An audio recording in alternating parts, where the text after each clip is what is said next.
Hello, বাঁকুড়ার এই প্রথম ফুড ফেস্টিভ্যালের একটি সুন্দর ব্লগ নিয়ে চলে এসেছি।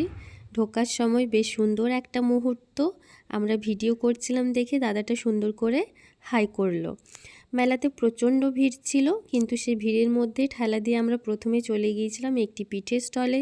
সেখানে 2-3 রকমের পাটিসাপটা খাওয়ার পর আমরা চলে গিয়েছিলাম গন্ধরাজ ফিশ ফিঙ্গার খেতে, যার গন্ধটা মোটেও গন্ধরাজের মতো ছিল না।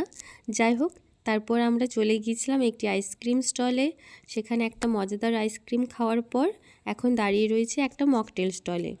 খাদ্য মেলা মানেই তো শুধুই খাওয়া দাওয়া, তাই প্রথম দিক থেকে আমরা মেলায় ঢুকে জমিয়ে খাওয়া দাওয়া করছিলাম।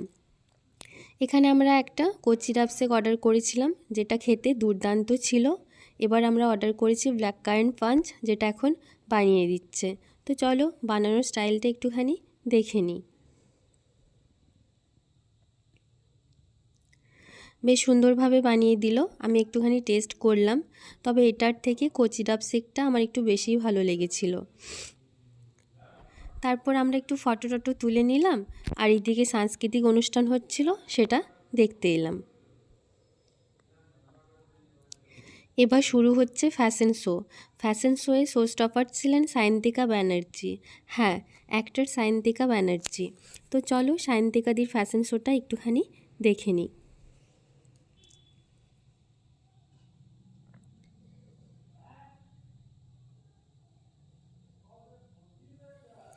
সায়ন্তিকাদি বিয়ের কনের সাজে সেজেছিলেন। সায়ন্তিকাদিকে খুব মিষ্টি দেখতেও লাগছিল। এছাড়াও আরও অনেকে আছে, যেমন এবার মডেল অর্পিতা চ্যাটার্জি আছে। এছাড়াও আমাদের বাঁকুড়ার মেয়েরা আছে। এদিকে ফ্যাশন শো বেশ ভালোই জমে উঠেছিল, কিন্তু এই খাদ্যমেলা নিয়ে একটা কথা না বললেই পারছি না। খাদ্যমেলা মানে মনে হলো যেন শুধু টাকা খরচার মেলা। কারণ বলি তোমাদের, আমরা ওই 4টে ফিশ ফিঙ্গার অর্ডার করেছিলাম, যার দাম নিল 300 টাকা। সে না হয় নিল, কিন্তু তাতে একটুও মাছ থাকবে না। একটুও ছিল না তা যে নয়, কিন্তু প্রচণ্ড কম পরিমাণে ছিল। আর ওই যে 1 গ্লাস করে শরবত খেলাম, থুরি শেক খেলাম, যার দাম ছিল 100 টাকা 150 টাকা। যাই হোক, এ নিয়ে আর বিশেষ কিছু বলছি না। এদিকে আমার এক ছোটোবেলার বন্ধুর সাথে দেখা হলো, তার সাথে বেশ সুন্দর সুন্দর কয়েকটা ছবি তুললাম, একটু ঘোরাঘুরি করে একটু খাওয়া দাওয়া করলাম। আর এদিকে আমাদের বাঁকুড়ার মনের মানুষ ব্যান্ড থেকে অনুষ্ঠান শুরু হয়েছে, যেখানে গান করবে সৌরভদা, দ্বিতীয়াদি, আরও অনেকেই আছে। বাট রাত্রি অনেকটাই হওয়ার কারণে বেশিক্ষণ থাকতে পারলাম না। টাটা বাই বাই বলে বাড়ি চলে আসলাম। যদি ভিডিওটি ভালো লাগে please like, comment, share and subscribe. Thank you.